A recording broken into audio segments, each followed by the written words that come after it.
My husband's secretary sent me their vacation photos from Cabo, bikinis, champagne, and passionate kisses on the beach. 2 hours later, I sent them both pink slips and security escorts. This is impossible, my husband stammered, staring at the termination letters. You're just middle management. That's when I smiled and said, check the company directory again, darling. You'll find my real title quite illuminating. The rain hammered against the windows of Sterling Dynamics' 32nd floor, as I sat in what everyone believed was just another routine Monday meeting. The mahogany conference table stretched between us like a battlefield. Before we jump back in, tell us where you're tuning in from, and if this story touches you, make sure you're subscribed, because tomorrow I've saved something extra special for you. And on the other side sat my husband of 12 years, Marcus Rivera, flanked by his secretary-turned-accomplice, Natasha Chen. We need to discuss your performance, Claire, Marcus said, his voice carrying that cold, executive tone I'd grown to despise. Gone was any trace of the man who used to bring me coffee in bed, who'd once promised we'd build an empire together. Now he looked at me like I was just another line item to be eliminated from his quarterly budget. Natasha leaned forward, her perfectly manicured fingers sliding a manila folder across the polished surface. Her red lips curved into what she probably thought was a sympathetic smile, but I could see the triumph dancing in her dark eyes. Claire, honey, she purred, her voice dripping with false concern. These restructuring decisions are never easy, but Sterling Dynamics is evolving. We need team members who can keep pace with our elevated standards. I didn't touch the folder. Instead, I studied their faces. Marcus with his designer suit, that cost more than most people's monthly salary, his hair perfectly styled to hide the growing bald spot he was sensitive about. Natasha, 28 to my 35, wearing a dress that probably violated half the items in our employee handbook, her engagement ring catching the fluorescent light. Yes, engagement ring. That detail still stung, even though I'd been expecting it. Elevated standards, I repeated slowly, letting the words hang in the air. That's an interesting phrase coming from someone who was sending me vacation photos just this morning. The color drained from Natasha's face, but Marcus remained stone-faced. He'd always been good at compartmentalizing, at separating his professional mask from whatever scraps of humanity he had left. I'm not sure what you're implying, Natasha said, but her voice had lost its confident edge. Her hand instinctively moved to her phone, as if she could somehow unsend the messages that had arrived in my inbox at 9:47 a.m. The photos had been stunning, I had to admit. Cabo San Lucas at sunset, waves crashing against golden sand. Marcus and Natasha intertwined on beach chairs, sharing champagne and what they clearly thought were secret moments. The final photo, a close-up of Natasha's hand wearing that new diamond ring, with Marcus's lips pressed against her neck, had been accompanied by a message that read, "Thought you should know how amazing your husband's surprise proposal was. Some women just deserve better, rather. Let me refresh your memory," I said, pulling out my phone and scrolling to the message. This morning at 9:47, you sent me 17 photos from your romantic getaway. The message said, and I quote, "Thought you should know how amazing your husband's surprise proposal was. Some women just deserve better." Marcus's composure finally cracked, his jaw tightened, and I saw his hands clench into fists on the table. "Natasha, what the hell? It was a mistake," she blurted out, panic creeping into her voice. "I meant to send those to my sister. The contacts got mixed up. Your sister's name is Rebecca," I said calmly. "My name is Claire. Hard to confuse a kiss with an R, don't you think? Especially when my contact in your phone is listed as Marcus's wife, which I know because you've pocket-dialed me twice during your intimate moments." The silence that followed was deafening. Marcus looked like he wanted to disappear into his ergonomic chair, while Natasha's carefully applied makeup couldn't hide the blotchy red patches spreading across her neck. "Look, Claire," Marcus finally said, attempting to regain control of the narrative. "Personal matters aside, this meeting is about business. Your position as regional operations coordinator is being eliminated. The severance package is generous, 6 months' salary, continued benefits, excellent references. We're trying to make this as painless as possible." "Painless," I echoed, tasting the irony. "How thoughtful of you both." Natasha had recovered enough to slide the folder closer to me. The paperwork is all standard, she said, her professional mask sliding back into place. Just sign where the yellow tabs indicate, and you can have your personal items packed and be out by end of business today. Security will assist with the transition. I looked down at the folder but didn't open it. Instead, I pulled out my own phone and began typing. The soft clicking of my nails against the screen seemed unnaturally loud in the quiet room. "What are you doing?" Marcus asked, suspicion creeping into his voice. "Oh, just sending a quick message," I replied without looking up. You know how it is, keeping people informed about transitions. My phone buzzed almost immediately with responses. Then again, and again. Within 30 seconds it was vibrating continuously with incoming messages and calls. Marcus's phone buzzed next, then Natasha's. Their confident expressions began to shift as they read their screens, confusion replacing arrogance. "I don't understand," Natasha whispered, staring at her phone. "Security is asking me to report to the main desk immediately. There must be some mistake." Marcus's phone rang, the ringtone echoing off the conference room walls. The name on the screen made him go pale. William Sterling, CEO. "Aren't you going to answer that?" I asked sweetly. With trembling fingers, Marcus accepted the call. "Mr. Sterling, good morning." Even from across the table I could hear the CEO's voice, crisp and furious. "Rivera, what the hell do you think you're doing firing my chief operating officer without authorization?" The phone slipped from Marcus's hand, clattering onto the table. He stared at me with the same expression I imagine people have when they realize they've been standing on the edge of a cliff all along. "Chief Operating Officer," Natasha whispered, her face now completely white. I stood up, smoothing my navy blazer. The same blazer I'd worn to every routine meeting, every status update, every moment when they'd treated me like I was just another mid-level employee who could be pushed around and discarded. "Check the company directory," I said, gathering my things. "You'll find it quite illuminating." As I walked toward the door, I could hear Marcus frantically typing on his phone, no doubt accessing the internal company database that he should have checked before planning his little coup. "This is impossible," he stammered. "You've been regional operations coordinator for 5 years. I've seen your business cards, your email signature." I paused at the door, my hand on the handle.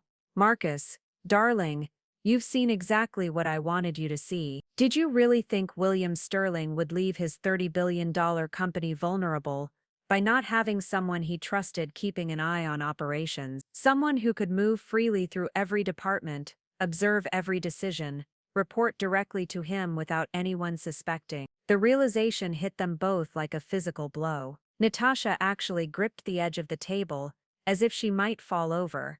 "Those business cards?" I continued. "The email signature, the modest office on the 15th floor, all part of what we call executive camouflage. It's amazing what people will say and do when they think you're beneath them." Marcus's phone was buzzing again. This time the name on the screen read, "Legal Department, UR Gent." "I'd answer that if I were you," I said. "I imagine they have some questions about the 17 photos your fiancé sent to a senior executive, detailing your extramarital relationship. Not to mention the unauthorized termination attempt of a C-suite officer. HR gets very cranky about things like that." I opened the door, and they could see the security team waiting in the hallway. "Not for me but for them. The severance packages I've prepared for both of you are actually quite generous," I said. "Consider it a wedding gift. You'll have plenty of time to plan your future together, elsewhere." As the door closed behind me, I could hear Natasha crying and Marcus frantically trying to call someone, anyone, who might be able to fix the unfixable mess they'd created. But there was no fixing this. They'd played their hand, and I'd been waiting 12 years to play mine. But let me take you back to that morning, just 4 hours earlier, when my entire world shifted with a single notification chime. I was sitting in my modest 15th floor office, the one Marcus and everyone else assumed belonged to a mid-level coordinator, reviewing quarterly performance reports that would later determine their fates. The Sterling Dynamics building hummed with its usual Monday morning energy. Outside my window, Seattle's skyline stretched toward Elliott Bay, the morning fog just beginning to lift. I'd chosen this office specifically. Preparing and narrating this story took us a lot of time, so if you are enjoying it, subscribe to our channel. It means a lot to us. Now back to the story. Because it was unremarkable, tucked away in a corridor most executives never visited. The perfect observation post. My phone buzzed against the mahogany desk, the same desk Marcus had helped me pick out when I'd gotten the promotion to Regional Operations Coordinator 5 years ago. He'd been so proud, taking me to dinner to celebrate my step up in the company. If only he'd known he was celebrating my masterpiece of strategic deception. The notification showed Natasha's name, which was unusual. In the 3 years since Marcus had hired her as his executive assistant, she'd only contacted me directly twice, once for my birthday with a generic corporate message, and once to ask if I knew Marcus's coffee preference for a client meeting. I swiped to open the message, expecting some mundane request, or perhaps a scheduling conflict about Marcus's travel itinerary. Instead, my screen filled with images that made my blood run cold and my heart race simultaneously. Photo 1, Marcus and Natasha, on what was clearly a luxury resort balcony, him shirtless, her in a barely there bikini, both holding champagne flutes with the azure waters of Cabo San Lucas sparkling behind them. Photo 2, the same balcony at sunset, Natasha straddling Marcus on a lounge chair, her head thrown back in laughter while his hands gripped her waist possessively. Photo 3, a close-up of their hands intertwined on a restaurant table, Marcus's wedding ring notably absent, while Natasha wore a stunning 3-carat diamond engagement ring I'd never seen before. Photo 4, Marcus on one knee on the beach, Natasha's hands covering her mouth in apparent surprise, the engagement ring box open between them. The photos kept coming, 17 in total, each one a dagger to whatever remained of my heart, each one a piece of evidence I hadn't known I needed. But it was the message that accompanied them that transformed my shock into something far more dangerous. Thought you should know how amazing your husband's surprise proposal was. Some women just deserve better. I read it 3 times, my mind struggling to process the deliberate cruelty. This wasn't a mistake. This wasn't a pocket dial or wrong contact. This was calculated, intentional humiliation from a woman who believed she'd already won. My hands were shaking as I set the phone down, but not from heartbreak. The shaking came from a different emotion entirely, the cold, precise fury of someone who'd been underestimated for the last time. I walked to my office window, looking down at the parking garage where Marcus's Tesla was parked in his designated spot. He'd left for his business trip to San Diego 3 days ago, kissing me goodbye at our front door, promising to bring me back something special from the coast. Apparently he'd brought back an engagement to another woman instead. The irony wasn't lost on me. For 12 years of marriage, I'd been playing a role, the supportive wife, the competent but unremarkable employee, the woman who knew her place in both the corporate hierarchy and Marcus's life. And I'd played it perfectly, so perfectly, that even my own husband had no idea who he'd actually married. I returned to my desk and opened my laptop, fingers flying across the keyboard as I accessed systems that Marcus didn't even know existed. As Chief Operating Officer, I had visibility into every department, every expense report, every personnel file. It was time to see just how deep this betrayal ran. The first red flag appeared immediately in the travel expenses. Marcus's business trip to San Diego had been paid for with company funds, charged to the client development budget. Except there were no client meetings scheduled, no business justification filed, no approval from his supposed superior, who ironically, was me. A few more keystrokes revealed that Natasha had taken personal leave for the same 3 days, but her airline ticket to Cabo had been purchased using the company's preferred vendor account. More searching showed dinner charges at Nobu Los Cabos, spa treatments at the Montage, even a helicopter tour, all charged to Sterling Dynamics' corporate credit card. My phone buzzed again. Another message from Natasha. Hope you're not too upset, sweetie. Marcus said you'd understand eventually. Some marriages just run their course. I screenshotted every message, every photo, adding them to a folder I was building on my secure drive. But I needed more than evidence of adultery and expense account fraud. I needed to understand the full scope of what they'd planned. A search through Marcus's email history, something I could access through the executive administrative override, revealed the truth in painful detail. The affair had been going on for 8 months, but more damaging were the email chains between Marcus and several other employees, including Natasha, discussing my upcoming departure from the company. Claire's gotten too comfortable, Marcus had written to his friend Jake in marketing. She thinks because she's married to me, her position is secure. Time to remind her how the real world works. Natasha had been even more explicit. Once Claire's gone, we can finally move forward with our plans. No more pretending to respect the boring little coordinator who thinks she matters. They'd been planning this termination for weeks, maybe months. The betrayal wasn't just personal, it was professional, calculated, designed to destroy both my marriage and my career in one devastating blow. But they'd made one crucial error. They'd assumed I was actually the person I appeared to be. I picked up my desk phone and dialed a number I rarely used but always kept close. William Sterling's office. This is Patricia. Patricia, it's Claire. Is he available for a brief conversation?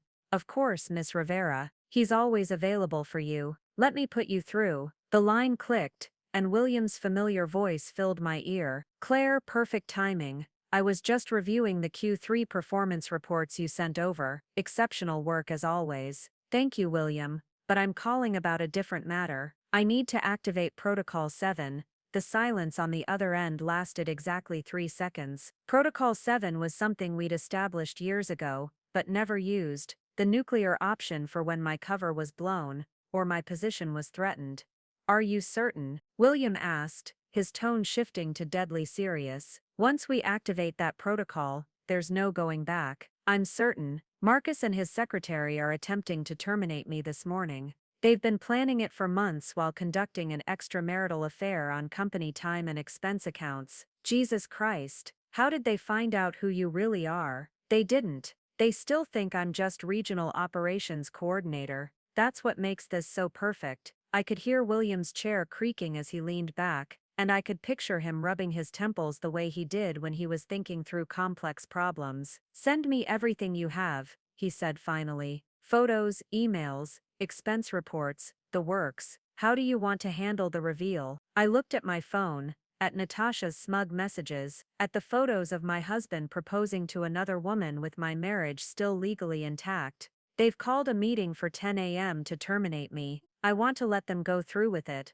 let them think they've won. Then we drop the hammer. Claire, are you sure you want to handle it that way? We could stop this before. No, I interrupted. They need to feel exactly how it feels to believe they have all the power, only to discover they never had any at all. William was quiet for a moment. When he spoke again, I could hear the approval in his voice. Sometimes I forget how ruthless you can be. It's terrifying and impressive in equal measure. I learned from the best, I replied. How long do you need to prepare? Give me 2 hours. By the time they walk into that conference room, everything will be in place. As I hung up the phone, I felt something I hadn't experienced in months, complete clarity. The woman who'd been playing regional operations coordinator was about to disappear forever. In her place would stand someone Marcus and Natasha had never actually met, the real Claire Rivera, Chief Operating Officer of Sterling Dynamics, and the architect of their professional destruction. I had 2 hours to prepare for the most satisfying meeting of my career. Those 2 hours between my call to William and the termination meeting were the longest and most revealing of my marriage. As I sat in my 15th floor office, systematically dismantling the illusion I'd lived in for months, each piece of evidence felt like another nail in the coffin of my relationship. I started with Marcus's email account, something I'd never violated before despite having administrative access. The first folder that caught my attention was labeled Personal Projects, a euphemism that made my stomach turn. The earliest message in the thread, dated back 11 months, long before I'd suspected anything was wrong. It was from Natasha to Marcus. Your presentation today was incredible. I've never seen someone command a room like that. You're wasted in your current position. Marcus's response made me wince. Thanks, Nat. It's nice to have someone who actually appreciates ambition. Some people are content with mediocrity. I knew he was talking about me. For months, I'd been encouraging him to focus on sustainable growth, rather than the flashy high-risk ventures he preferred. As his wife, I'd thought I was offering support. As his secret superior, I'd been trying to protect the company. He'd interpreted both as lack of ambition. The messages escalated quickly. Within 3 weeks, professional admiration had turned into personal conversations. Within 2 months, they were meeting for working dinners that lasted until midnight. By month 4, the pretense was completely gone. "I can't stop thinking about last night," Natasha had written after what Marcus's calendar showed as a client strategy meeting in Vancouver. "You make me feel like the woman I'm supposed to be, confident, desired, important." Marcus's reply was even worse. "You are important. More important than someone who gave up on her dreams years ago. Claire used to have fire, but now she's just safe, boring. You remind me what it feels like to be with someone who wants more from life." I had to stop reading and walk to the window, my hands shaking with rage. The irony was suffocating. While Marcus was falling for a woman he saw as ambitious and dynamic, he had no idea he was married to the person who actually controlled his professional fate.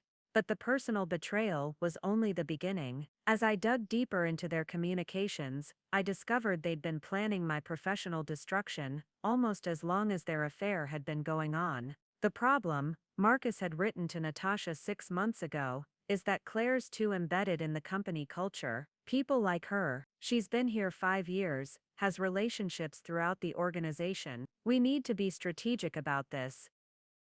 Natasha's response revealed a calculating mind I'd never suspected. "What if we start documenting performance issues? Nothing dramatic, just little things.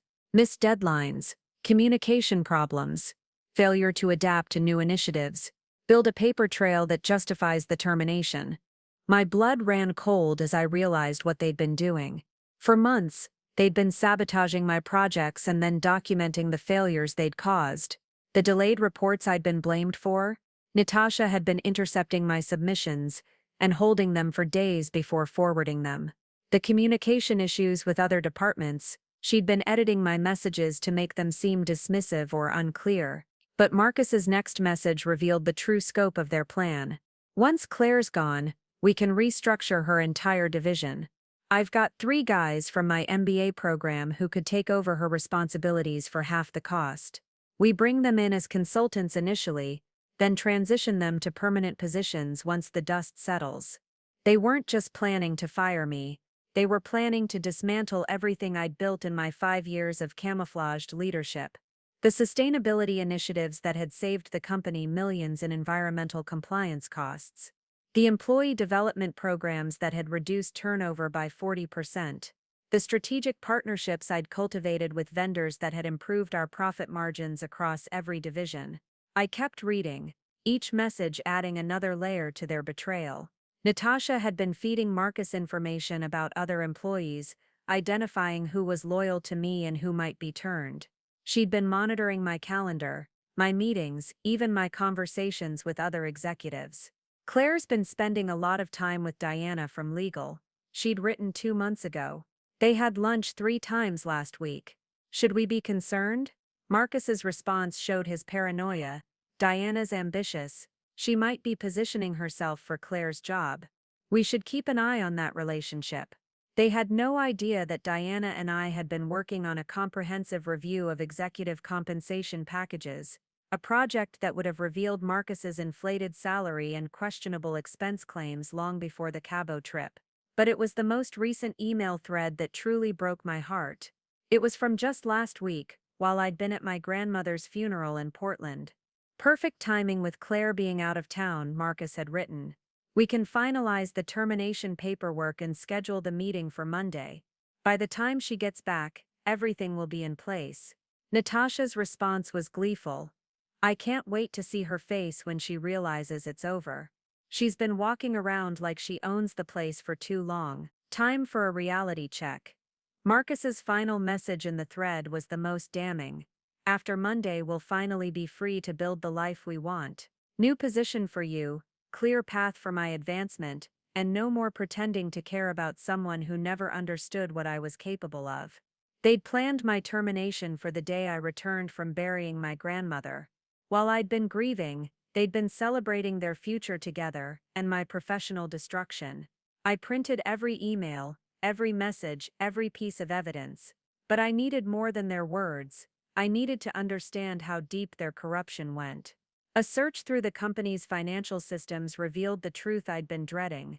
The Cabo trip was just the tip of the iceberg. Over the past 8 months, Marcus had been systematically abusing his expense account privileges. Business dinners at Seattle's most expensive restaurants, always for 2 people, always on nights when I thought he was working late. Client entertainment charges for weekend trips to Victoria, wine tastings in Napa, even a weekend at a luxury resort in Whistler. Every romantic getaway I'd thought was too expensive for our personal budget had been funded by Sterling Dynamics. But the most egregious abuse was a charge from 2 months ago, $8,500 for executive team building at a jewelry store. The date matched perfectly with when Natasha had started wearing that engagement ring. Marcus had bought his mistress's engagement ring with company money. I was still processing that violation when my secure phone rang. William's direct line. "Claire, I've been reviewing the materials you sent. This is worse than corporate fraud. This is a systematic dismantling of your authority." "I know," I said quietly. "They've been planning this for months. Maybe longer." The legal team is furious. Not just about the expense violations, but about the attempted termination without board approval. As COO, your position requires board vote for any changes. Marcus doesn't have the authority to fire you even if you were the person he thinks you are. I laughed bitterly. He thinks he's firing a coordinator. He has no idea he's attempting a corporate coup. "Claire, I need to ask this directly. How do you want to handle the personal aspect?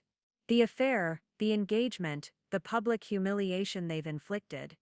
I looked at my computer screen, at the final email Marcus had sent to Natasha just this morning. "Today's the day, babe.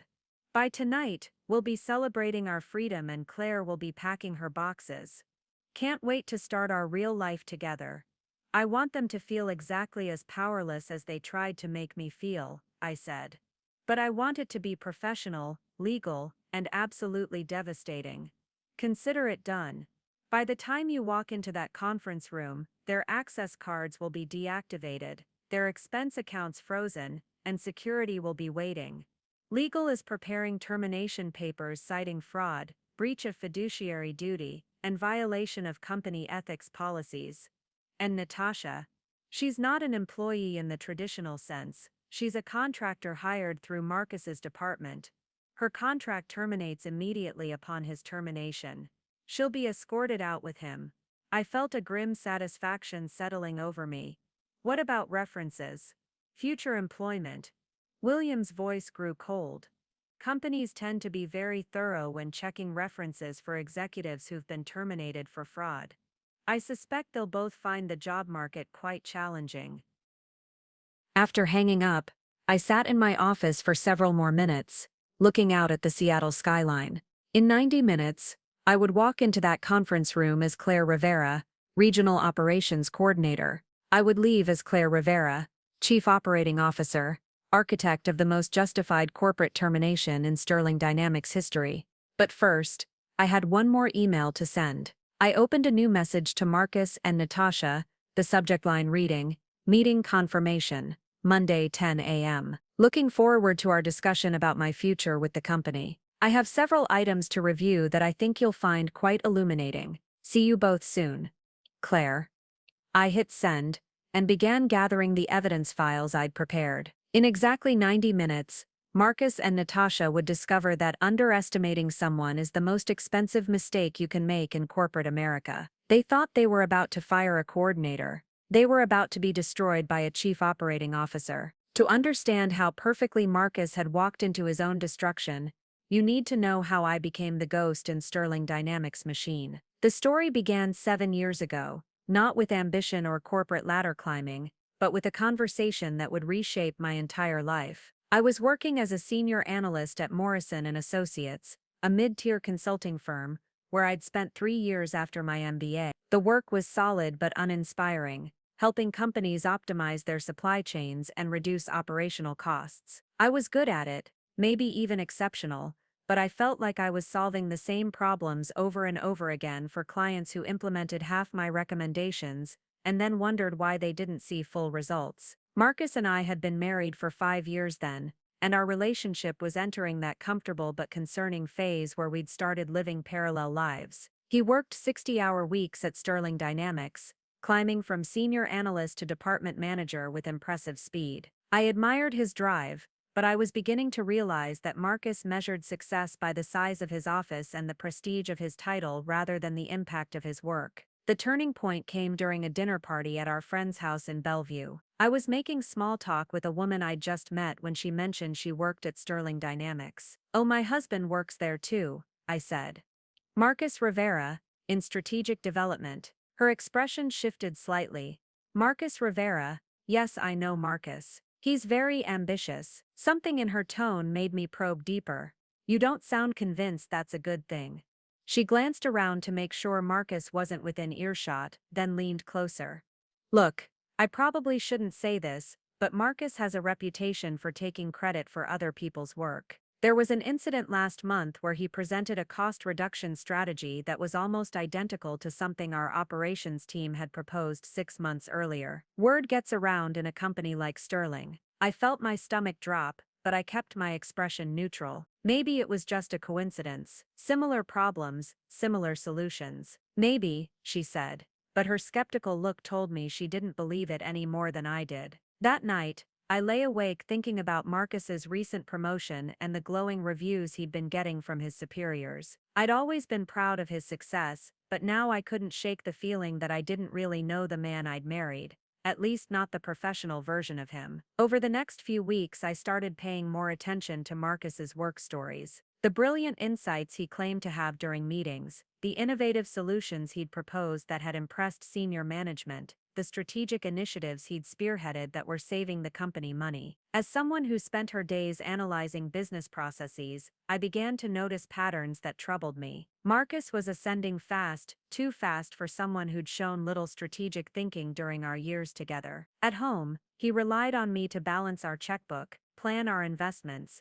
even decide which insurance policies to buy. Yet at work, he was apparently a visionary leader capable of transforming entire business units. The truth revealed itself 3 months later when Marcus came home unusually excited about a presentation he'd given that day. "I absolutely nailed it," he said, loosening his tie and pouring himself a scotch. The entire executive team was blown away by my analysis of our vendor relationships. William Sterling himself said it was the most insightful presentation he'd seen all year. I smiled and congratulated him, but something nagged at me. The night before, I'd been working on a vendor analysis project for one of my own clients. A project that involved many of the same inefficiencies Marcus was describing. The solutions he was outlining were remarkably similar to recommendations I'd been developing. "That's amazing," I said carefully. "Can you walk me through your methodology? I'm working on something similar for Morrison, and I'd love to understand your approach." Marcus's enthusiasm faltered slightly. "Well, it's pretty technical, lot of proprietary analysis techniques. I'm not sure I can explain it in a way that would make sense for your smaller scale projects."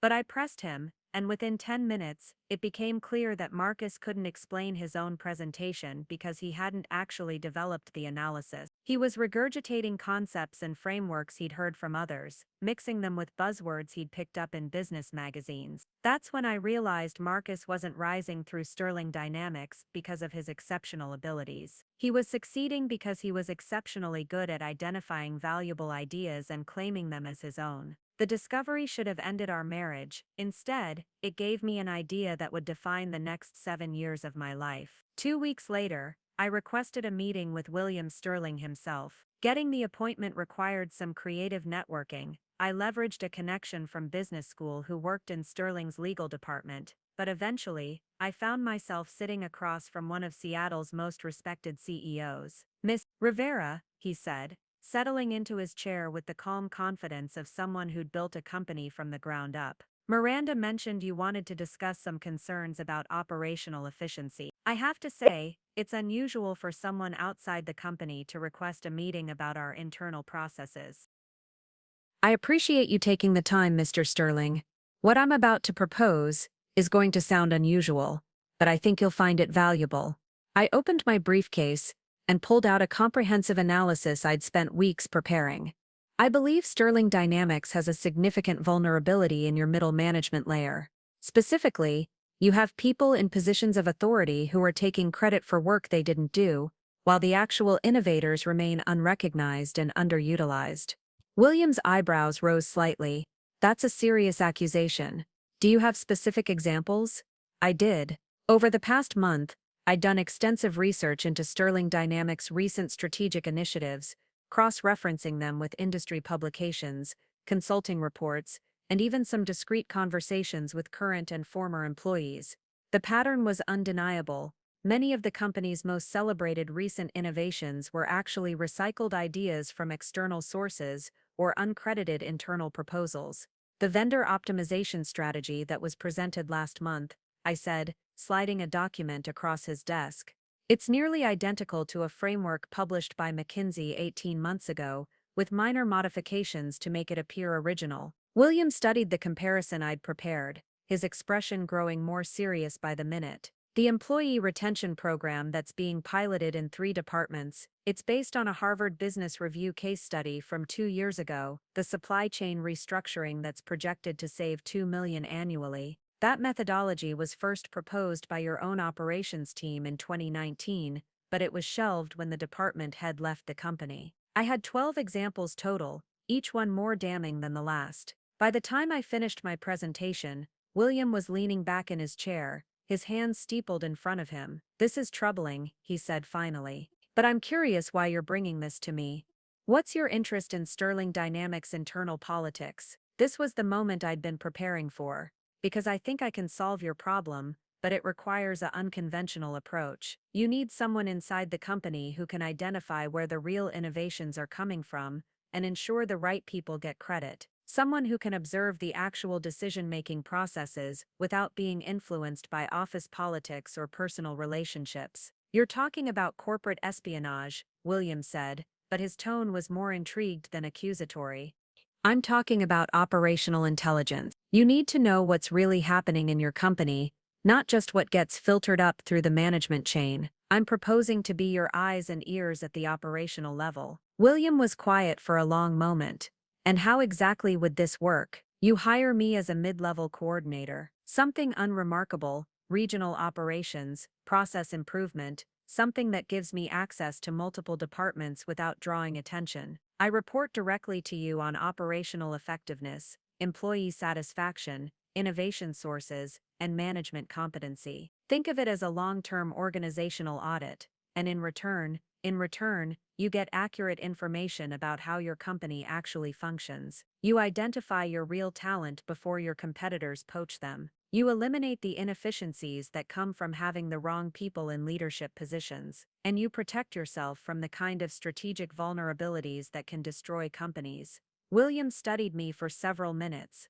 "There's one obvious complication with this arrangement. Your husband works here." "That's not a complication," I said. "That's an advantage. Marcus will never suspect that his wife is anything more than what she appears to be. It's the perfect cover. You realize what you're proposing could destroy your marriage if he ever finds out." I thought about Marcus's excitement when he described stealing other people's work, his casual dismissal of the people whose ideas he'd appropriated, his growing arrogance as he climbed the corporate ladder on borrowed insights. "Mr. Sterling," I said, "I think my marriage might already be destroyed. I'm just the only one who knows it yet." 2 weeks later, I started at Sterling Dynamics as Regional Operations Coordinator, reporting directly to William Sterling through a private communication channel that appeared on no organizational chart. My official supervisor thought I was just another mid-level employee. My husband thought I'd taken a step down from consulting to have better work-life balance. Only William and I knew that I'd actually become the most powerful person in the company that no one had ever heard of.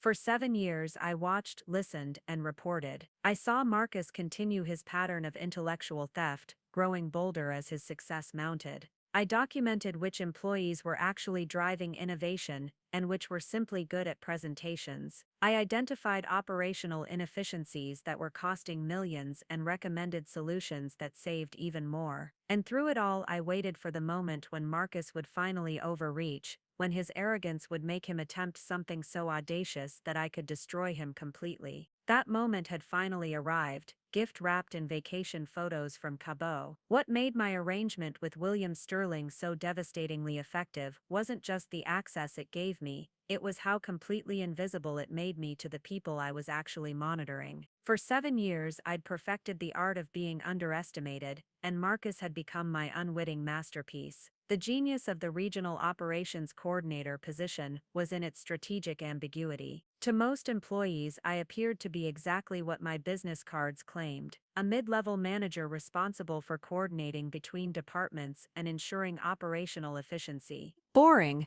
administrative, forgettable. But that title gave me something more valuable than any executive suite: unlimited access without suspicion. I could attend meetings across every division, review financial reports from multiple departments, and ask detailed questions about processes and personnel without anyone wondering why I cared. After all, coordination requires understanding, and understanding requires information. The real brilliance, though, was in how William and I structured my reporting relationship. Officially, I reported to Jennifer Walsh, the Vice President of Operations, a competent but overwhelmed executive who was grateful to have someone handle the administrative details she didn't have time for. Jennifer genuinely believed she was my supervisor, and she treated me exactly like any other coordinator in her department. But hidden within Sterling Dynamics' corporate structure was a secondary reporting line that existed only in William's private files and a secure communication system that routed directly to his personal server. Every week I submitted 2 reports: the standard operational updates that Jennifer expected, and the real intelligence that William actually needed. The weekly intelligence reports were where I documented everything that mattered: which managers were taking credit for subordinates' work, which departments were exceeding targets and which were hiding problems, which employees were flight risks and which were being underutilized, which initiatives were genuinely innovative and which were recycled ideas dressed up in new packaging. Over the years, these reports had helped William make decisions that saved Sterling Dynamics millions of dollars and prevented several potential disasters. The hostile takeover attempt from Westfield Industries 3 years ago. I'd identified their recruiting efforts months before they made their formal offer, giving William time to implement retention bonuses for key personnel. The product recall that could have cost us $50 million. I'd flagged the quality control issues 6 months before they became critical, allowing us to fix the problems quietly, but the most valuable intelligence I provided was about Marcus himself. From my unique vantage point, I could see every aspect of his professional behavior without the filter of hierarchy or politics. I watched him in meetings where he thought no one important was paying attention. I observed how he treated subordinates when he believed no executives were watching. I documented his pattern of intellectual theft with forensic precision. For 7 years, I'd been building a comprehensive file on my own husband. The file contained records of every idea Marcus had stolen, complete with timestamps and source documentation. Screenshots of original presentations that had been mysteriously revised after Marcus saw them. Email threads where he'd taken credit for solutions proposed by team members. Performance reviews where he'd inflated his contributions while minimizing others' roles. I'd documented his expense account abuses long before the Cabo trip. The pattern had started small: lunch meetings that were actually personal appointments, mileage reimbursements for trips that included personal stops. But as Marcus grew more confident in his position, the violations became bolder. Weekend strategy sessions at luxury resorts. Client entertainment that involved no actual clients. Most damning of all, I'd tracked how Marcus's success was built on a foundation of other people's work. The vendor optimization strategy that had earned him his promotion to senior manager. Originally proposed by Sandra Chen in procurement, who'd left the company when her ideas were repeatedly ignored. The employee retention program that had gotten him featured in the company newsletter. Developed by our HR team and presented to Marcus as a briefing, which he'd then pitched to executives as his own insight. What Marcus never realized was that his wife wasn't just documenting his crimes, she was actively protecting the people he was victimizing. When Sandra Chen left Sterling Dynamics, She found a position at one of our partner companies within 2 weeks, with a 20% salary increase and a recommendation letter that mysteriously appeared in her personnel file. The HR team members whose retention program Marcus had stolen received anonymous bonuses and recognition that appeared to come from budget surplus allocations. Through my position, I could ensure that talented people weren't lost to Marcus's plagiarism, even when I couldn't stop the plagiarism itself. I was playing a long game, building loyalty and gathering evidence while Marcus dug his own grave deeper with every stolen idea. The arrangement required extraordinary discipline. There were countless moments when I wanted to expose Marcus immediately, when I watched him humiliate employees who'd actually done the work he was claiming, when I saw him dismiss innovative ideas from people he considered beneath him, when I heard him complain at home about mediocre colleagues who were actually far more talented than he was. But William and I had agreed from the beginning that my position would be most valuable if it remained undetected for years rather than months. Real organizational intelligence required long-term observation. Corporate problems needed time to reveal their full scope, and Marcus needed enough rope to hang himself completely. The hardest part wasn't maintaining my cover at work, it was maintaining it at home. Every night, I came home to a man who had no idea he was married to his most dangerous adversary. Marcus would tell me about his successes, his insights, his brilliant strategies, and I would smile and congratulate him while mentally adding each lie to his growing file. He'd complain about difficult colleagues who didn't appreciate his leadership, never realizing he was talking to someone who documented every instance of his toxic behavior. He'd dismiss other employees as unambitious or lacking vision, not knowing that I'd personally recommended several of them for positions at better companies. The psychological strain was enormous, but it was also strangely liberating. Marcus thought he was married to a woman who admired his success and supported his ambitions. In reality, he was married to someone who saw him more clearly than anyone else in his life, and who was systematically building the case for his destruction. As I sat in my office that Monday morning, reviewing the evidence I'd spent 7 years collecting, I realized that Marcus had finally given me the perfect opportunity to reveal who I really was. The vacation photos from Natasha weren't just evidence of adultery, they were the final piece of a puzzle that would destroy everything Marcus had built on lies. For 7 years, I'd been the ghost in Sterling Dynamics' machine, invisible but omnipresent. In a few hours, Marcus and Natasha would discover that the woman they'd tried to eliminate was actually the most powerful person in the building. The student was about to become the teacher, and the lesson was going to be devastating. The 3 months leading up to that fateful Monday morning had been a masterclass in watching someone destroy themselves while believing they were winning. Marcus had grown increasingly reckless, drunk on his own perceived power, and the intoxicating validation of his affair with Natasha. It started with small changes that only someone living with him would notice. Marcus began coming home later, often smelling of expensive perfume that definitely wasn't mine.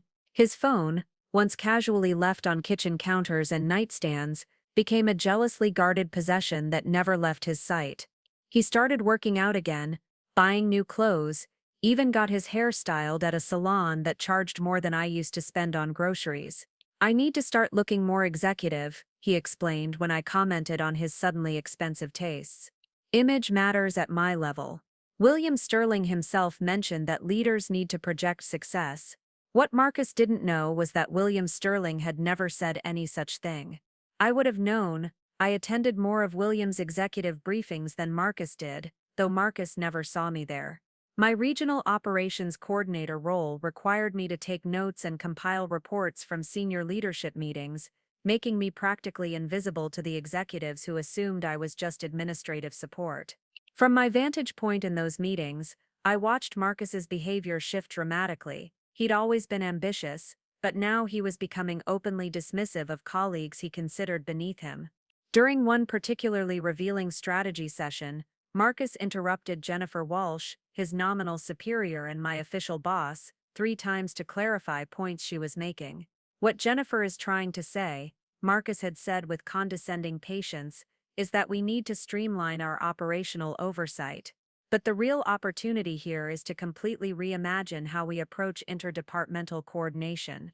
Jennifer's face had flushed with embarrassment and anger, but she'd said nothing. She was 6 months from retirement and unwilling to engage in office politics. Marcus took her silence as validation of his superior insight. From my seat in the back corner, taking what everyone assumed were routine meeting notes, I documented every instance of Marcus's growing arrogance. The way he dismissed ideas from colleagues until Natasha whispered something in his ear, then suddenly found merit in the same concepts. How he volunteered for high-visibility projects, but delegated all actual work to subordinates. The increasing frequency with which he name-dropped senior executives who'd supposedly praised his contributions. But it was Marcus's treatment of Natasha that revealed the true toxicity of their dynamic. What I initially assumed was a simple affair proved to be something far more calculating. Natasha wasn't just Marcus's mistress, she was his enabler, his intelligence gatherer, and his strategic partner in professional manipulation. I first realized the scope of their collaboration during a department restructuring meeting in February. Marcus presented what he called a comprehensive analysis of operational redundancies, a detailed report identifying which positions could be eliminated to improve efficiency. The analysis was thorough, well-researched, and would have been impressive if Marcus had actually written it. But I recognized the formatting, the analytical framework, even specific phrases from reports I'd submitted to William Sterling over the past year. Someone had taken my confidential intelligence assessments and repackaged them as Marcus's strategic insights. That someone could only be Natasha. As Marcus's executive assistant, Natasha had access to his computer, his calendar, his email accounts. She could see which meetings he attended, which reports he received, which executives he interacted with. But she shouldn't have had access to my direct communications with William Sterling, unless she'd found a way to intercept them. Over the following weeks, I began testing my suspicions. I started including subtle markers in my reports to William, specific phrases, unusual word choices, distinctive analytical approaches. Within days, those same markers appeared in Marcus's presentations and strategy documents. They were stealing my work and using it to build Marcus's reputation as a strategic visionary. The irony was devastating. For 7 years, I'd been documenting Marcus's pattern of intellectual theft. Now he was stealing from me directly, using my own intelligence reports to justify eliminating the very position I appeared to hold. But the most dangerous escalation came in March, when Marcus began targeting specific employees for termination. Not randomly, but strategically. People who'd been mentioned in my reports as particularly valuable or loyal to the company's actual values rather than its political games. Sandra Chen in procurement was the first to go. Her position was being restructured, Marcus announced, despite the fact that Sandra had just negotiated a vendor contract that would save Sterling Dynamics $3 million over 2 years. Her crime? She'd privately complained to colleagues about Marcus taking credit for optimization strategies she'd developed. Then it was Robert Kim from engineering, whose innovative safety protocols had earned genuine praise from William Sterling. Marcus managed his termination by claiming Robert was resistant to new methodologies and unable to adapt to evolving leadership expectations. One by one, Marcus was eliminating people who posed threats to his manufactured reputation. And he was using my intelligence I'd gathered to protect these exact employees, to identify and destroy them. The pattern became clear. Marcus and Natasha had turned my reporting system against itself. They were reading my assessments of company personnel and using that information to eliminate anyone who might expose Marcus's incompetence or challenge his authority. But they'd made one crucial error in their interpretation of my reports. They assumed that my praise for certain employees indicated personal loyalty to me, when in fact it indicated loyalty to the company's actual interests. They thought they were eliminating my allies when they were actually destroying Sterling Dynamics' most valuable human resources. By late April, their confidence had reached dangerous levels. Marcus started openly discussing his vision for organizational restructuring with anyone who would listen. He spoke about eliminating dead weight, rewarding real contributors, and bringing fresh perspectives to ossified departments. At home, he became increasingly dismissive of what he saw as my own professional limitations.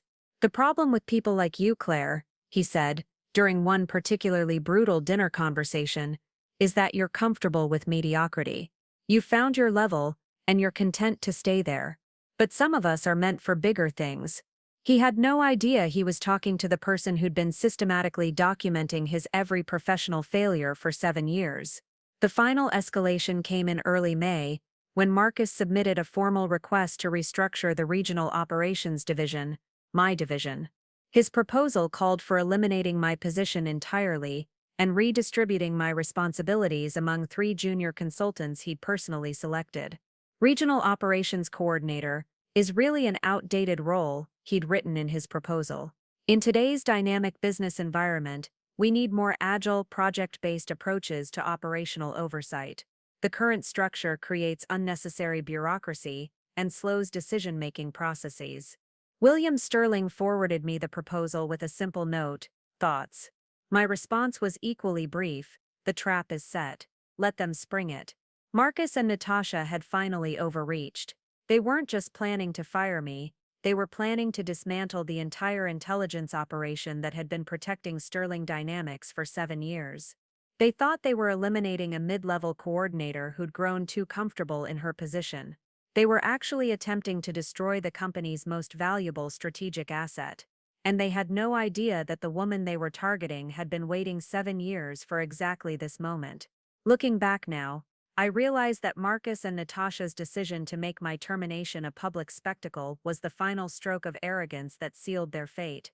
They could have handled it quietly, a simple meeting, a standard severance package, a graceful exit that would have allowed them to maintain their illusion of professionalism. Instead, they chose humiliation as their weapon. The boardroom they'd selected for my termination wasn't the small conference room typically used for personnel matters. It was the executive boardroom on the 32nd floor, the same room where William Sterling held quarterly presentations for major investors, where merger announcements were made, where the company's most important decisions were documented for posterity. They'd invited witnesses, not just the necessary HR representative, but department heads who had no business being involved in a coordinator's termination. David Chen from marketing, whom Marcus considered an ally, Sarah Morrison from finance, who'd always been civil but distant, even Jennifer Walsh, my supposed supervisor, who looked increasingly uncomfortable as the meeting's true purpose became clear. We wanted to ensure transparency in our restructuring decisions, Natasha had explained when I arrived, her voice dripping with false professionalism. It's important that leadership understands the strategic thinking behind organizational changes. What she really meant was that they wanted an audience for my humiliation. They wanted witnesses to watch Marcus demonstrate his power, to see the wife who'd supposedly been coasting on her marriage finally get what she deserved. Marcus had prepared a presentation, actual slides, complete with charts and bullet points, outlining why my position was redundant in the current operational framework. He'd spent hours crafting what amounted to a professional assassination, dressed up in corporate speak and business school terminology. Regional coordination roles made sense in Sterling Dynamics' earlier phase, Marcus explained to the assembled executives, advancing to a slide titled Operational Efficiency Through Strategic Restructuring. But as we've evolved into a more agile project-based organization, these administrative positions create bottlenecks rather than solutions. I sat perfectly still, my hands folded in my lap, watching him deliver what he clearly believed was a masterpiece of strategic analysis. The irony was suffocating. Marcus was using frameworks I'd developed, insights I'd provided in my intelligence reports, to justify eliminating the position that had generated those very insights. Claire has been a dedicated employee, he continued, his tone suggesting this was a generous concession. But dedication without strategic value isn't enough in today's competitive environment. We need to be ruthless about eliminating positions that don't directly contribute to revenue generation or operational excellence. Natasha nodded approvingly from her position beside him, occasionally handing him documents or advancing slides with the smooth efficiency of someone who'd rehearsed this performance. She'd dressed for the occasion, a severe black suit that projected authority, her hair pulled back in a style that screamed executive decision-maker. The engagement ring caught the light every time she moved her hands, a deliberate reminder of her new status in Marcus's life. The financial analysis is particularly compelling, Marcus said, advancing to a slide that broke down my salary, benefits, and associated overhead costs. By eliminating this position and redistributing responsibilities to existing team members, we can achieve immediate cost savings of approximately $180,000 annually, while actually improving operational efficiency through more direct reporting relationships. It was a masterful presentation in its way, thorough, well-reasoned, and completely convincing if you didn't know the truth about who was actually responsible for Sterling Dynamics' operational efficiency. Marcus had taken 7 years of my work and used it to justify my own termination. The assembled executives shifted uncomfortably in their chairs. David Chen kept glancing at his phone, clearly wishing he was anywhere else. Sarah Morrison took notes obsessively, perhaps sensing that she was witnessing something that would require careful documentation later. Jennifer Walsh looked increasingly pale, realizing that her own authority was being undermined by Marcus's obvious assumption of control over her department. Of course, we want to handle this transition with appropriate sensitivity, Natasha interjected smoothly. Claire will receive a generous severance package, 6 months' salary, continued benefits, and excellent references. We're not heartless, we simply need to make decisions based on business reality rather than personal relationships. The phrase personal relationships hung in the air like an accusation. Everyone in the room understood the implication that I'd been protected by my marriage to Marcus, that my position had been charity rather than merit, that this termination was long overdue justice rather than corporate betrayal. Marcus leaned back in his chair with visible satisfaction. Are there any questions about the strategic rationale behind this decision? The silence that followed was deafening. None of the assembled executives were willing to challenge what appeared to be a well-researched, thoroughly justified business decision. They were witnessing what they believed was Marcus Rivera finally demonstrating the tough leadership decisions that senior management required. What they were actually witnessing was the most spectacular display of corporate hubris in Sterling Dynamics history. I do have one question, I said quietly, speaking for the first time since the presentation began. Has this restructuring decision been approved by the appropriate senior leadership? Marcus's confident expression flickered slightly. As department head overseeing strategic operations, I have the authority to make staffing decisions that align with our operational objectives. I see, I replied, pulling out my phone. And you're confident that this decision won't require any additional approvals or consultations? Absolutely, Natasha said quickly, perhaps sensing some subtle shift in the room's dynamics.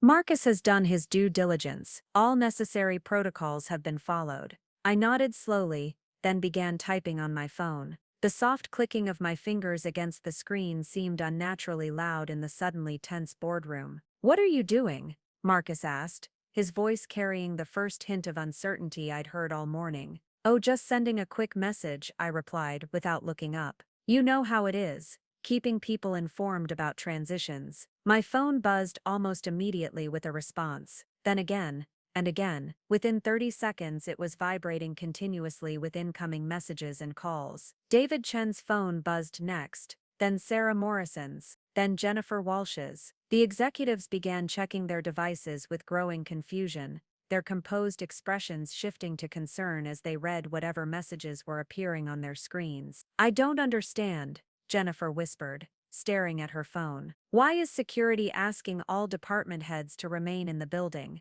There must be some mistake. Marcus's phone rang, the sound cutting through the boardroom's growing tension like a knife. The name on the screen made him go visibly pale. William Sterling, CEO. Aren't you going to answer that? I asked, my voice perfectly calm. With trembling fingers, Marcus accepted the call. Mr. Sterling, good morning. Even from across the table, everyone could hear William's voice crisp and furious. Rivera, what the hell do you think you're doing, firing my chief operating officer without authorization? The words hit the room like a physical blow. David Chen actually dropped his phone. Sarah Morrison's pen clattered onto the table. Jennifer Walsh gripped the edge of her chair as if she might fall over. Marcus stared at me with the expression of someone who just realized they'd been standing on the edge of a cliff all along. Chief Operating Officer, Natasha whispered, her face draining of all color. I stood up slowly, smoothing my navy blazer,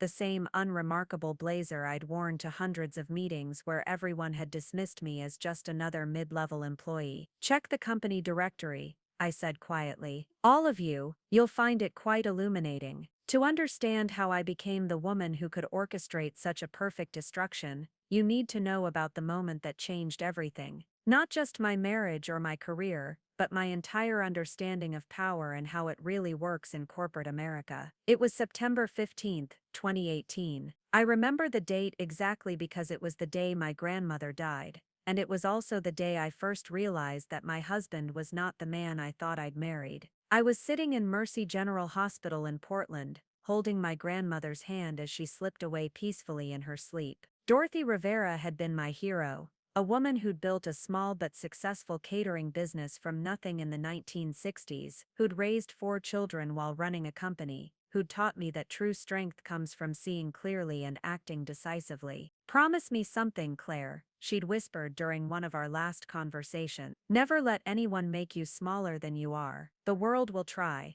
Men especially will try. But you're stronger and smarter than most of them. Don't you ever forget that." I'd promised, not knowing how prophetic her words would prove to be. Marcus had flown down for the funeral, playing the role of the supportive husband perfectly. He held my hand during the service, spoke beautifully about my grandmother's influence on our family, and charmed my relatives with stories about his success at Sterling Dynamics. To everyone watching, we were the perfect couple, successful, ambitious, deeply in love. But on our last night in Portland, as I was packing my grandmother's belongings, I discovered something that would shatter that illusion forever. I was going through her desk, looking for important documents, when I found a folder labeled Claire's Future. Inside were newspaper clippings about Sterling Dynamics, annual reports, even printouts of articles about the company's strategic initiatives. My grandmother had been following my husband's career more closely than I'd realized. But it was the handwritten notes in the margins that stopped me cold. "This vendor optimization strategy is identical to what Claire described at Christmas dinner," she'd written beside one article about Marcus's celebrated cost reduction initiative. She said she'd been working on something similar for her consulting clients. "Employee retention program sounds exactly like Claire's MBA thesis project," was scrawled next to another story about Marcus's innovative HR policies. Page after page, my grandmother had been connecting dots that I'd been too trusting to see. She'd recognized that Marcus's sudden strategic brilliance coincided suspiciously with our dinner conversations, with my work stories, with the business challenges I'd discussed at family gatherings. Dorothy Rivera had figured out that my husband was stealing my ideas long before I had. But the most devastating discovery was a letter she'd started writing but never finished. It was dated just 2 weeks before her death, addressed to me. "My dearest Claire," it began, "I've been watching your marriage with growing concern. Marcus is charming and ambitious, but I don't think he sees you clearly. He sees you as a reflection of his own success, not as the brilliant woman you are in your own right. I'm worried that you're becoming smaller in his shadow, and that's not the woman I raised you to be." The letter went on to detail observations my grandmother had made during family visits, how Marcus interrupted me, how he dismissed my professional opinions, how he spoke about my career as if it was a hobby rather than a calling. She'd seen our dynamic more clearly than I had, probably because she'd experienced something similar with my grandfather in the early years of their marriage. "The difference," she'd written, "is that your grandfather learned to respect my mind. I'm not sure Marcus ever will. But you have options, Claire. You're stronger than you know, smarter than he gives you credit for, and more capable than he'll ever understand. Don't let his limitations become yours." I sat on my grandmother's bedroom floor, reading her unfinished letter by lamplight, feeling something fundamental shift inside me. It wasn't just grief, it was recognition. She'd seen what I'd been too close to see, that my marriage had become a performance where I played the supporting role in Marcus's success story. When I returned to Seattle, I began paying attention differently, not just to what Marcus said, but to how he said it. Not just to his stories about work, but to the timing of his insights. Not just to his treatment of me, but to his treatment of others. The pattern became impossible to ignore once I started looking for it. Marcus's presentation about supply chain optimization, delivered just 3 days after I'd explained those exact concepts to him over dinner. His innovative approach to employee development, which bore a striking resemblance to a Harvard Business Review article I'd shared with him the previous month. His strategic vision for operational efficiency, which incorporated frameworks I'd developed during my MBA program and discussed during our long conversations about business theory. But it wasn't just intellectual theft, it was something more insidious. Marcus had convinced himself that these were his ideas, that our conversations were simply him thinking out loud, rather than him absorbing my insights. He'd rewritten our relationship's history in his mind, casting himself as the brilliant strategist and me as the supportive wife who occasionally offered useful feedback. The revelation should have destroyed me. Instead, it liberated me. For the first time in our marriage, I saw Marcus clearly, not as the ambitious leader I'd fallen in love with, but as a man whose success was built on taking credit for other people's work. And more importantly, I saw myself clearly, not as the supportive spouse content to live in his shadow, but as someone whose ideas were valuable enough to steal. That's when I made the decision that would define the next 7 years of my life. If Marcus could succeed by appropriating insights and strategies from others, then I could succeed by appropriating information from him. If he could use our personal relationship to advance his professional goals, then I could use our professional overlap to advance mine. But I wouldn't be sloppy about it. I wouldn't be obvious. I would be so thorough, so careful, so strategic, that by the time Marcus realized what was happening, it would be far too late for him to stop it. I would become the wife he thought he wanted, supportive, unambitious content with my modest role. And while he basked in that illusion, I would be gathering the intelligence that would eventually destroy him. The plan began to take shape during the sleepless nights following my grandmother's funeral. I would use my position as Marcus's wife to gain insights into Sterling Dynamics operations. I would leverage my consulting background to identify inefficiencies and opportunities, and I would find a way to turn that knowledge into real power. It took 6 months of careful planning, but eventually I arranged that fateful meeting with William Sterling. I presented my proposal not as revenge against a cheating husband, but as a strategic opportunity for corporate intelligence. I positioned myself not as a wronged wife, but as a skilled analyst who could provide unique insights into his organization. William accepted my proposal because it made business sense, but I accepted his offer because it made personal sense. For 7 years, I would have a front row seat to Marcus's professional destruction, and I would be the one orchestrating it. My grandmother had been right. I was stronger and smarter than Marcus would ever understand. The question was whether I was patient enough to let him destroy himself completely before I revealed who I really was. As it turned out, I was. What Marcus and Natasha never understood, what they couldn't have understood, was that my arrangement with William Sterling wasn't just about intelligence gathering. It was about building an impenetrable fortress of legal and professional protections that would make their eventual downfall not just inevitable, but absolutely devastating. The contract I'd signed with Sterling Dynamics 7 years earlier wasn't the standard employment agreement that Natasha had probably glanced at when she was researching my termination paperwork. It was a document crafted by some of the most expensive corporate attorneys in Seattle, designed specifically to protect someone in my unique position. Melissa Parker, my cousin and one of the city's most ruthless corporate lawyers, had spent weeks perfecting the language after I'd explained my unusual situation. "Claire," she'd said, during one of our late-night strategy sessions, "what you're proposing isn't just unconventional, it's potentially explosive. If this ever comes to light, you need to be protected from every possible angle." The brilliance was in the details. Officially, I was Regional Operations Coordinator, reporting to Jennifer Walsh in the Operations Department. That was the title on my business cards, my email signature, my office nameplate.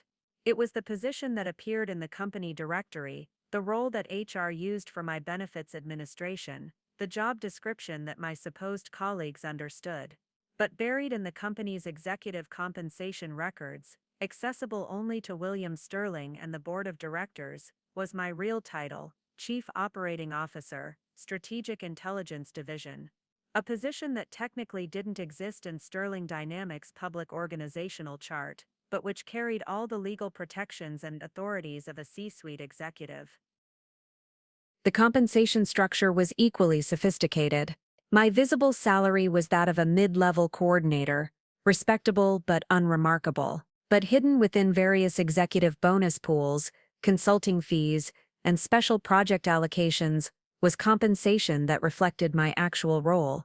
The money was distributed through multiple accounts and payment systems, making it nearly impossible to trace unless you knew exactly what to look for. More importantly, my termination clause was ironclad in ways that would have shocked Marcus if he'd ever bothered to investigate. According to the public records, firing Regional Operations Coordinator Claire Rivera required nothing more than standard HR approval and appropriate notice. But terminating Chief Operating Officer Claire Rivera required unanimous board approval, 6 months advance notice, and cause that could withstand legal scrutiny. The clause that Melissa had insisted on, the one that would prove most devastating to Marcus and Natasha, was buried in subsection 12. Point 7 of my executive agreement. Any attempt to terminate the COO position without proper authorization automatically triggers a comprehensive audit of all personnel decisions made by the acting management team, with particular focus on conflicts of interest, expense account violations, and unauthorized appropriation of company resources. In other words, the moment Marcus signed those termination papers, he'd unknowingly activated a legal time bomb that would detonate his entire career. But the protection mechanisms went far beyond contracts and legal language. Over 7 years, I'd been building a network of allies and evidence sources throughout Sterling Dynamics that would have impressed any intelligence professional. Take Patricia, William Sterling's executive assistant. To most employees, she was just another administrative professional, efficient, discreet, utterly unremarkable. But Patricia had been with Sterling Dynamics for 15 years, and she developed an encyclopedic knowledge of the company's operations. More importantly, she'd learned to identify which executives were genuine leaders and which were merely skilled politicians. Patricia had been watching Marcus's rise with the same skepticism I'd been documenting. When I'd quietly suggested that she might want to keep copies of certain documents for organizational continuity purposes, she'd understood immediately. For 3 years, Patricia had been maintaining parallel files of Marcus's expense reports, meeting schedules, and email correspondence. Then there was Robert Kim in engineering, one of the talented employees Marcus had targeted for elimination. Robert didn't know about my real role, but he'd approached me months earlier with concerns about safety protocols being compromised by budget cuts. I'd encouraged him to document everything, to create detailed records of the standards being relaxed and the potential consequences. When Marcus terminated Robert for being resistant to new methodologies, Robert had taken those files with him. And when I'd quietly reached out through intermediaries to offer Robert a position at one of Sterling Dynamics' partner companies, he'd been very willing to share his documentation with the right people. Sarah Morrison in finance was another crucial ally,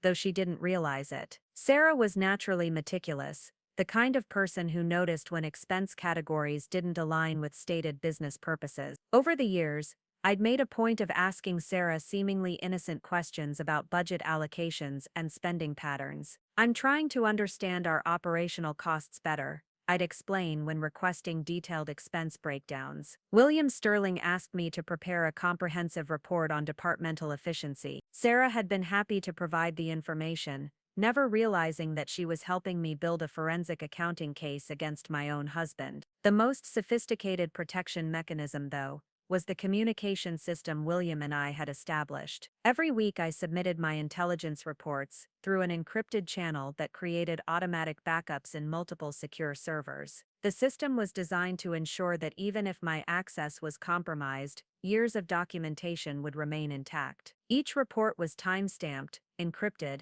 and linked to corroborating evidence from multiple sources. If anyone ever questioned the authenticity of my intelligence, or suggested that I'd fabricated evidence against Marcus, we had an unbreakable chain of documentation spanning 7 years. But perhaps the most elegant protection was psychological rather than legal. Marcus's own arrogance had become his greatest vulnerability. He was so convinced of his superiority, so certain that his wife was beneath his notice professionally, that he'd never bothered to investigate my actual role within the company. For 7 years, he'd been living with and confiding in the person who posed the greatest threat to his career, and he'd never suspected a thing. Every dinner conversation where he'd complained about incompetent colleagues, every late-night phone call where he'd discussed strategy with Natasha, every moment of private triumph where he'd celebrated appropriate someone else's work.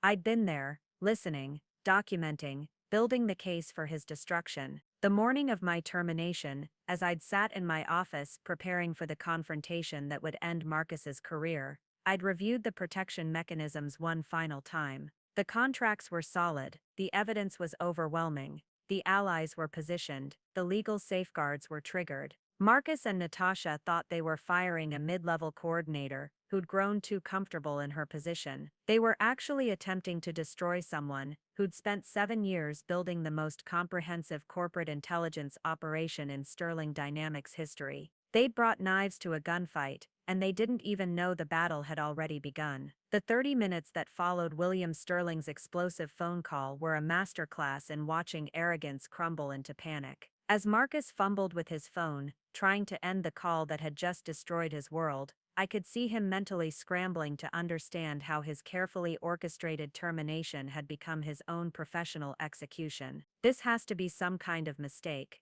Marcus stammered, his voice barely above a whisper. "Claire, tell them this is a mistake. You're regional operations coordinator. You've been regional operations coordinator for 5 years." I remained seated, perfectly calm, watching as the other executives frantically pulled out their phones to access the company directory. The clicking of keyboards and swiping of screens filled the boardroom as they searched for answers that would shatter everything they thought they knew about Sterling Dynamics' hierarchy. David Chen from marketing was the first to find it. His face went white as he stared at his screen. "This can't be right," he muttered. "The directory shows Claire as Chief Operating Officer, Strategic Intelligence Division, reporting directly to William Sterling." Sarah Morrison's hands were shaking as she scrolled through the executive compensation record she'd just accessed. The salary structure, oh my God, the salary structure shows she's been receiving executive-level compensation for 7 years. How did I miss this in the budget reports? Jennifer Walsh, my supposed supervisor, looked like she might faint.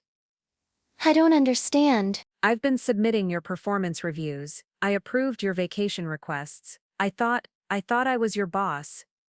"You were," I said gently. "At least that's what your records showed." William and I decided it was important to maintain operational security. "You've done nothing wrong, Jennifer. You've been an excellent cover." The word cover hit the room like a physical blow. The executives who'd just witnessed what they believed was my professional humiliation were beginning to realize they'd actually witnessed the unmasking of the most powerful person they'd never known existed. Marcus's phone rang again. This time he didn't hesitate to answer, his desperation evident in how quickly he grabbed for it. "Mr. Sterling," he said, his voice cracking. "There's clearly been some confusion here. Claire is my wife. She's regional operations coordinator. She's been—" "Shut up," William's voice cut through the boardroom like a blade. Even through the phone speaker, his fury was palpable. "Do not speak. Do not explain. Do not move from that room. Security is on their way up, and you're going to remain exactly where you are until they arrive." "But sir,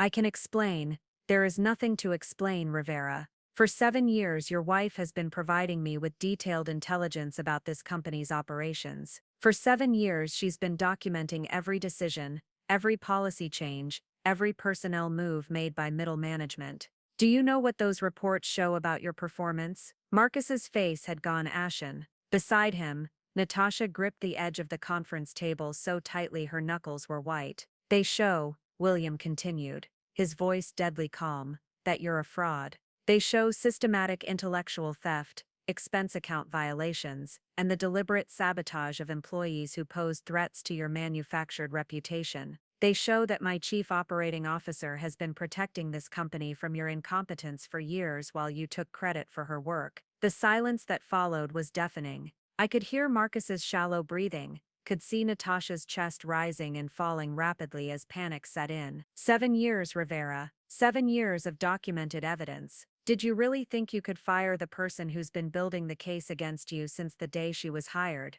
That's when the first security guards appeared at the boardroom door, not the usual corporate security that escorted terminated employees to their cars, but serious men in dark suits who moved with the efficiency of professionals accustomed to handling sensitive situations. Mr. Sterling, the lead security officer said, speaking to my phone since William was still on the line. Building is secured. Legal team is standing by. How do you want to proceed? Escort Mr. Rivera and Miss Chen to conference room B on the 20th floor. William's voice came through clearly. They're to remain there until legal arrives. No phone calls, no communication with anyone outside that room. Their access cards have been deactivated, their computers locked, their expense accounts frozen. Marcus started to protest, but the security officer's raised hand silenced him immediately. Ma'am, the officer said, turning to me with obvious respect. Mr. Sterling requests that you remain here with the department heads. He's on his way up to address the situation personally. As Marcus and Natasha were escorted from the room, Natasha looking back over her shoulder with an expression of pure terror, the remaining executives sat in stunned silence. Jennifer Walsh was the first to speak.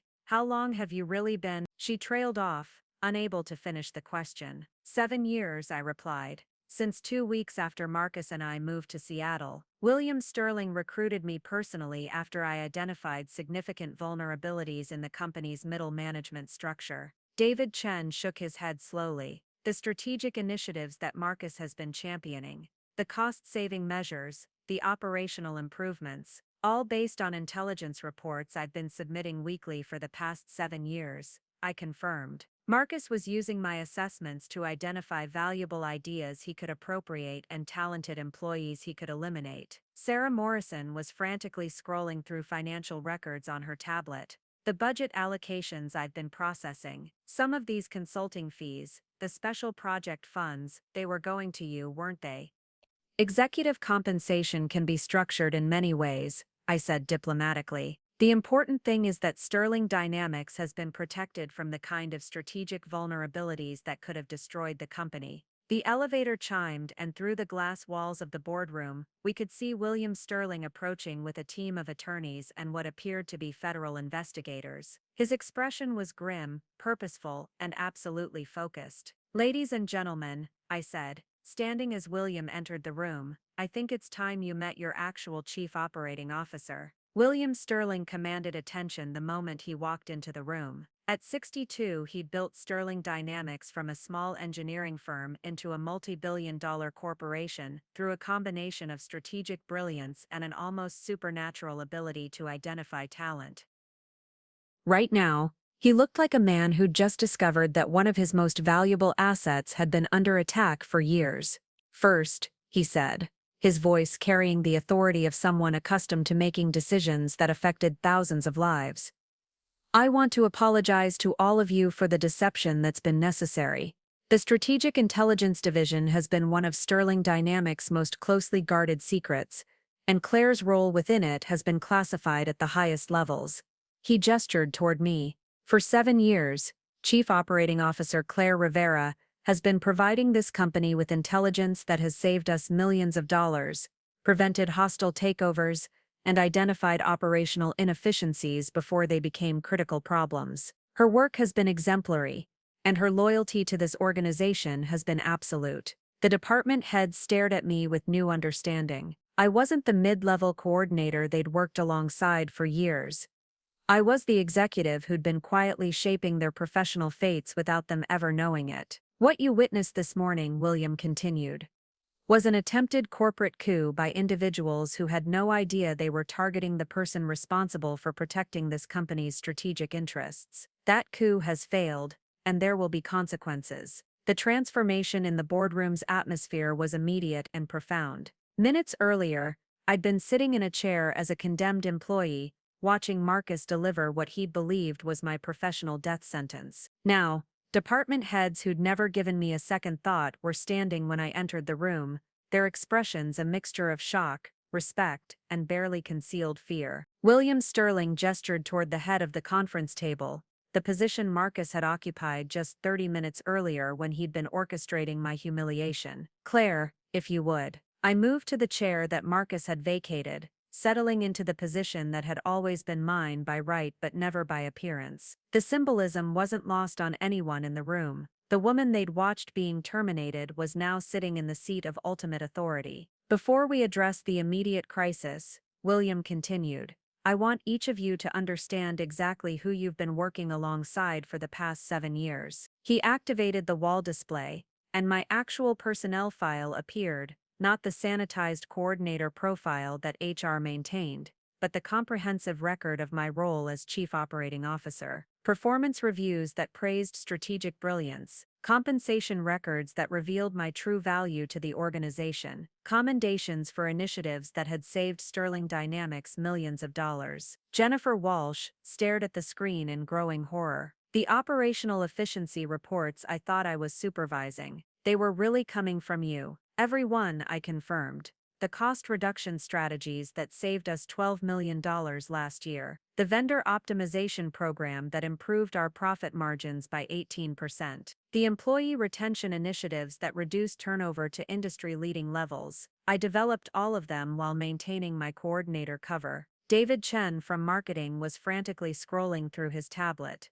"The strategic market analysis that guided our Q3 campaign, the one Marcus presented to the board. Based on intelligence I provided in my weekly reports to William," I said. Marcus had been intercepting and repackaging my assessments for months. He just didn't realize that William and I were comparing notes. The legal team that had entered with William was setting up equipment at the far end of the conference table: laptops, recording devices, stacks of documents that represented 7 years of carefully accumulated evidence. The lead attorney, a severe woman named Catherine Ross, began laying out files with the methodical precision of someone preparing for war. "Miss Rivera," Catherine said, "we're ready to begin the formal documentation process. The federal investigators will want to review your intelligence reports chronologically, starting with the earliest evidence of fraudulent expense claims." Sarah Morrison's face went pale. "Federal investigators," William's expression was grim. "When corporate fraud reaches the levels we've documented, it becomes a matter for federal authorities. Marcus Rivera's expense account violations alone exceed $200,000 over the past 2 years. Combined with the intellectual property theft, the fraudulent termination attempt, and the systematic sabotage of company personnel, we're looking at multiple felonies." I opened my laptop and accessed the secure server that contained 7 years of intelligence reports. The files appeared on the wall display, hundreds of documents, thousands of pages of evidence,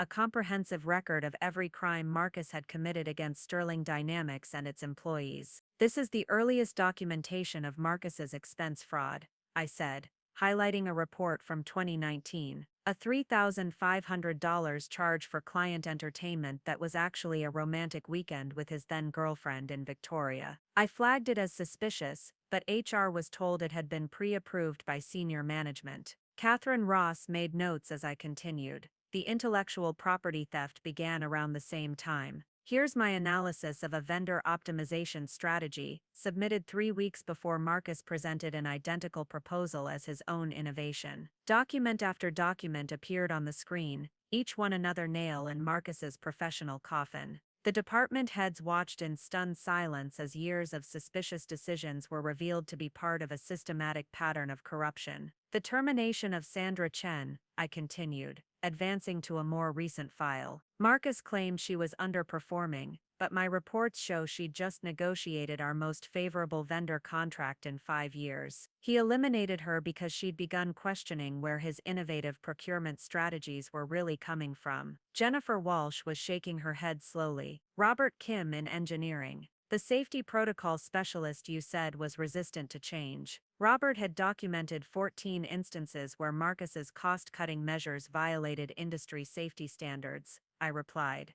He was terminated 3 days after submitting a formal complaint to what he thought was the appropriate channel. But it was the final series of documents that brought the full scope of Marcus's betrayal into focus. Screenshots of his email conversations with Natasha, planning my termination while conducting their affair on company time and expense accounts. Financial records showing how they'd funded their romantic getaways with Sterling Dynamics corporate credit cards. Evidence of their systematic campaign to destroy my reputation and eliminate employees who posed threats to Marcus's manufactured success.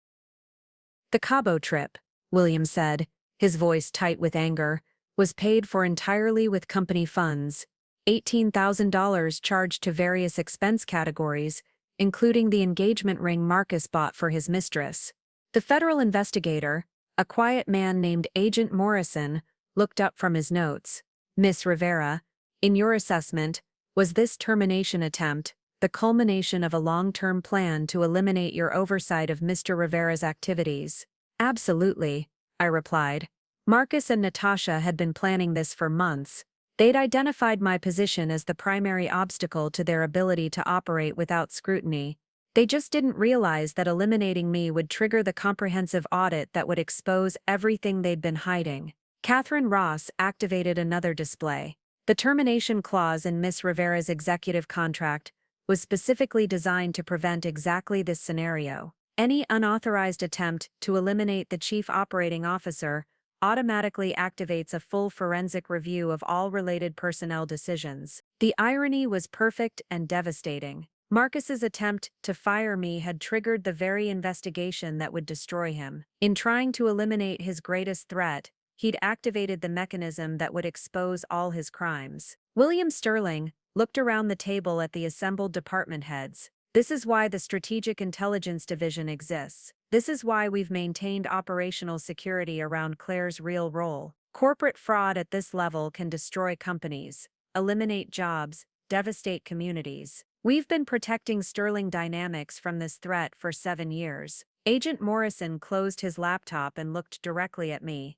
Miss Rivera, based on the evidence you've provided, we'll be seeking federal charges against both Mr. Rivera and Miss Chen. The scope of the fraud, combined with their use of company resources to conduct personal business, meets the threshold for multiple felonies. I felt a complex mixture of satisfaction and sadness. 7 years of careful planning had led to this moment, the complete destruction of the man I'd once loved, orchestrated by the woman he'd never bothered to understand. There's one more thing, I said, opening a final file on my laptop. Marcus submitted a formal proposal last week to restructure the entire regional operations division. He wanted to eliminate my position and replace it with 3 junior consultants he'd personally selected. William's eyes narrowed. People connected to him personally, his college roommate Natasha's brother, and the son of one of his golf partners, I confirmed. He was planning to dismantle the intelligence operation that had been protecting Sterling Dynamics and replace it with a network of personal loyalists. The silence that followed was profound. Marcus hadn't just been stealing money and taking credit for others' work, he'd been preparing to gut the company's strategic defenses and install his own people in positions of trust. Gentlemen, William said to the federal agents, I think you have everything you need. The forensic audit that followed revealed the true magnitude of Marcus and Natasha's systematic destruction of Sterling Dynamics' integrity. What I'd initially assumed was simple adultery and expense fraud proved to be something far more sophisticated, a coordinated campaign to hollow out the company from within, while enriching themselves and their network of accomplices. Agent Morrison's team worked with surgical precision, following paper trails I'd been documenting for years, but had never seen assembled into a complete picture. The conference room transformed into a war room, with federal accountants, cybersecurity experts, and fraud investigators methodically dismantling 7 years of careful deception. The financial irregularities go beyond personal expense fraud,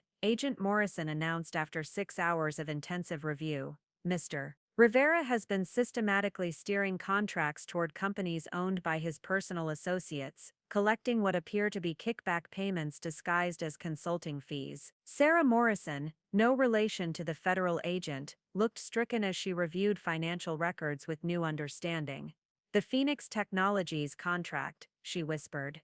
Marcus insisted we use them for our server upgrades, even though their bid was 30% higher than competitors. He said they offered strategic advantages that justified the cost. Phoenix Technologies is owned by Nathan Forsyth, I confirmed, pulling up the corporate records I'd researched months earlier. Marcus's college roommate and business school study partner. The $2.8 million contract included a project management fees of $280,000, paid directly to a consulting firm that Marcus controls through a shell company. The cyber investigation revealed even more damaging evidence. Natasha had been using her access to Marcus's computer systems to steal intellectual property on a massive scale. Employee proposals, strategic plans, innovative solutions developed by Sterling Dynamics' most talented workers, all systematically copied and sold to competitors through a network of intermediaries. Ms. Chen was running what amounts to a corporate espionage operation,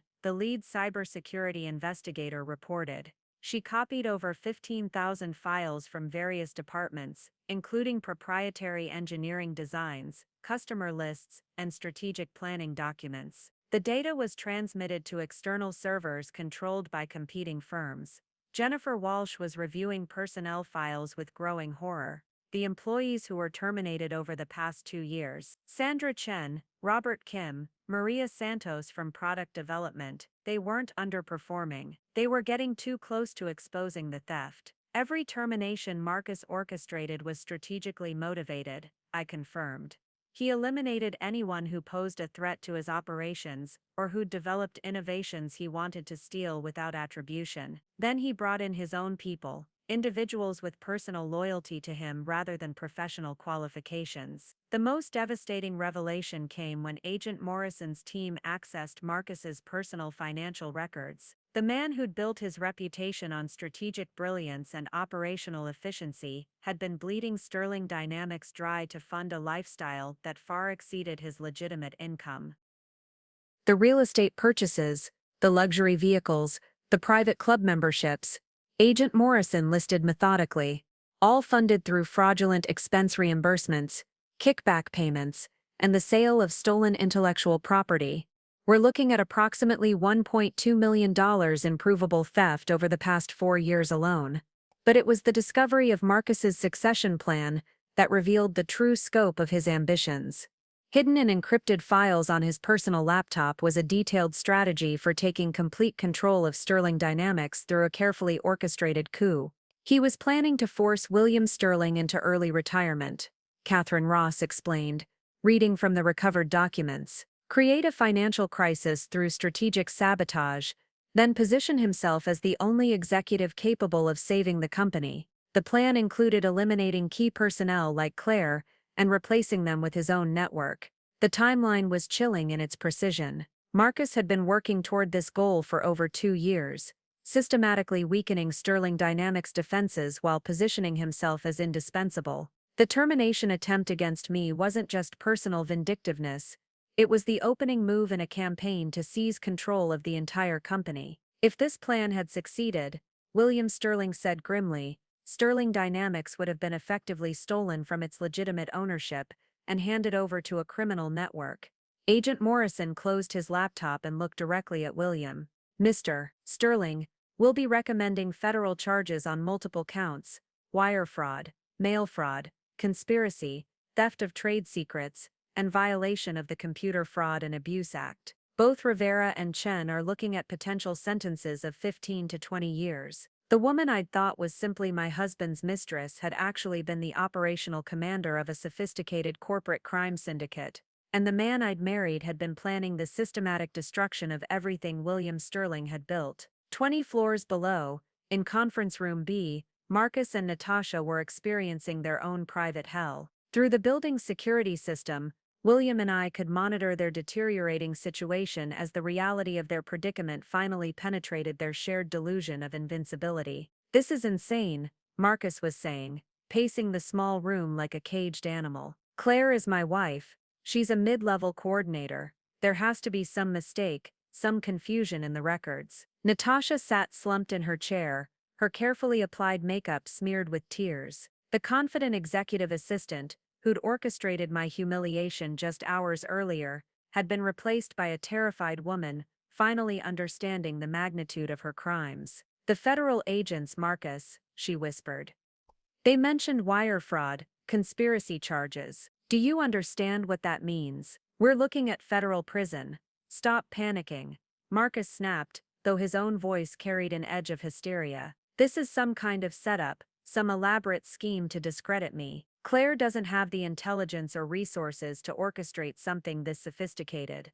Even now, even facing complete destruction, Marcus couldn't conceive that his wife possessed capabilities he'd never recognized. His fundamental inability to see me clearly had been his greatest weakness, and it would be his final downfall. Agent Morrison entered the room with Catherine Ross and 2 additional federal agents. The small conference room suddenly felt crowded with the weight of impending justice. "Mr. Rivera, Miss Chen," Agent Morrison began formally, "you're both under arrest for conspiracy to commit wire fraud, theft of trade secrets, and violation of the Computer Fraud and Abuse Act." Marcus lurched to his feet. "I demand to speak with my wife. This is all some misunderstanding. Claire will tell you. Miss Rivera is currently providing testimony about your criminal activities." Catherine Ross interrupted coldly. "7 years of documented evidence, Mr. Rivera. Every fraudulent expense claim, every stolen idea, every eliminated employee. Your wife has been building the case against you since the day she was hired." The blood drained from Marcus's face as the implication hit him. "That's impossible. She's been supporting my career, celebrating my successes. She's been documenting your crimes." Agent Morrison corrected. "Chief Operating Officer Claire Rivera has provided us with the most comprehensive corporate fraud investigation we've seen in years." Natasha's composure finally cracked completely. "Chief Operating Officer," she screamed. "That's impossible. I researched her position. I had access to all the personnel files." "You had access to the files you were supposed to see," Catherine Ross replied. "Miss Rivera's actual role was classified at the highest levels. You were stealing from and attempting to eliminate one of the most powerful executives in the company." The next hour was a systematic destruction of every lie Marcus and Natasha had told themselves. Agent Morrison read the charges in detail, each count representing years of careful planning and execution. The evidence was overwhelming, the documentation irrefutable. The Phoenix Technologies kickback scheme alone carries a potential sentence of 12 years. Agent Morrison explained. Combined with the intellectual property theft, the expense fraud, and the conspiracy charges, you're both looking at federal sentences of 15 to 20 years. Marcus's final words before being led away in handcuffs were characteristic of the man who'd never understood the woman he'd married. Claire couldn't have planned this. She's not smart enough. As they were escorted from the building, past employees, who'd once respected Marcus's authority, I felt a complex mixture of vindication and loss. The man I'd once loved had been destroyed by his own arrogance, his inability to see that the woman sharing his bed was also shaping his fate. 7 years of strategic patience had culminated in this moment of perfect justice. In the weeks that followed Marcus and Natasha's arrest, Sterling Dynamics underwent the most comprehensive transformation in its corporate history. What had begun as my personal quest for justice evolved into something far more significant: the complete reformation of a company's values and culture. My first official act as publicly acknowledged Chief Operating Officer was to address the entire company. Standing in the main auditorium, facing 800 employees, who'd known me only as a mid-level coordinator, I felt the weight of 7 years of deception finally lifting from my shoulders. "Many of you are confused about recent events," I began, my voice carrying clearly through the packed auditorium. "You've learned that someone you barely noticed was actually responsible for many of the policies and initiatives that have shaped your work experience here. I want to explain why that deception was necessary, and what it means for our future." The audience was silent, attentive, many faces showing mixtures of shock and recognition as they processed the revelation. Sandra Chen, whom I'd quietly helped secure a position at our partner company after Marcus terminated her, sat in the front row with a knowing smile. "For 7 years, I've been documenting systematic fraud, intellectual property theft, and the deliberate sabotage of talented employees. The Strategic Intelligence Division existed to protect Sterling Dynamics from internal threats that could have destroyed everything we've built together. I outlined the scope of Marcus's crimes without sensationalizing them. The stolen innovations, the fraudulent expenses, the kickback schemes, the planned corporate coup. The employees deserved to understand how close they'd come to losing everything to a criminal conspiracy. De trevenisig dibbernis dabanar Marcus, the trevenisig dibbernis de matapates. But this company's strength was never in any single executive, I continued. It was in people like Sandra Chen, who negotiated vendor contracts that saved us millions. Robert Kim, whose safety protocols protected lives. Maria Santos, whose product innovations drove our success. All people that the previous management tried to eliminate because their integrity threatened fraudulent operations. The applause that followed was spontaneous and sustained. These were employees who'd watched talented colleagues disappear, who'd seen good ideas attributed to the wrong people, who'd sensed something was wrong but couldn't identify the source. Over the following months, we implemented changes that went far beyond replacing corrupt executives. The entire organizational structure was reformed to ensure transparency and accountability. Anonymous reporting systems were established to prevent future fraud. Most importantly, we created pathways for innovation and recognition that couldn't be manipulated by office politics. Robert Kim returned as Chief Safety Officer, bringing with him safety protocols that became industry standards. Sandra Chen became our Director of Strategic Partnerships, her vendor relationship expertise, saving the company additional millions. Maria Santos was promoted to head our new product innovation division. The financial recovery was remarkable. Without the drain of fraudulent expenses and kickback schemes, without the cost of constantly replacing talented employees, Sterling Dynamics' profitability increased by 23% in the first quarter, following the restructuring. But the most significant change was cultural. Employees who'd been afraid to voice innovative ideas began proposing solutions with confidence. Departments that had been protective of information began collaborating openly. The company that had been slowly poisoned by Marcus's toxic leadership began to flourish under principles of transparency and merit-based advancement. William Sterling, energized by the transformation, postponed his planned retirement. "Claire," he said, during one of our strategy meetings, "you've accomplished something I didn't think was possible. You've turned a near disaster into our greatest opportunity for growth." The legal proceedings continued for months, each revelation adding to the mountain of evidence against Marcus and Natasha. Their trial became a case study in corporate fraud, with my intelligence reports serving as the foundation for federal prosecutors' arguments. 18 months later, I stood in the same boardroom where Marcus had attempted my professional execution, reading the final verdict that would close this chapter of my life forever. The federal jury had deliberated for less than 4 hours before finding both Marcus and Natasha guilty on all counts. Marcus received 22 years in federal prison. Natasha got 18 years. The judge, in her sentencing remarks, called their scheme one of the most comprehensive corporate fraud cases in recent memory, citing the systematic nature of their crimes and the devastating impact on innocent employees. I felt no satisfaction in their destruction, only a profound sense of closure. The woman who'd endured 7 years of strategic deception could finally emerge fully into the light. My grandmother's unfinished letter remained framed on my office wall, the real office now, the executive suite that reflected my actual role rather than the careful camouflage I'd maintained for so long. "Don't let anyone make you smaller than you are," she'd written, and I finally understood the full power of that advice. Sterling Dynamics thrived under authentic leadership. Without the drain of fraud and the toxicity of stolen credit, we became the innovative company we'd always had the potential to be. Employee satisfaction reached record highs. Revenue increased by 40% as talented people felt empowered to contribute their best work. The most profound change was personal. For the first time in over a decade, I could be completely honest about who I was and what I'd accomplished. No more hidden roles, no more strategic deceptions, no more pretending to be less than I was to protect someone else's ego. William Sterling announced his retirement on my second anniversary as public COO, recommending me as his successor. The board's unanimous approval felt like the final validation of a journey that had begun with heartbreak and evolved into something far more meaningful. "You saved this company," William said during his farewell dinner.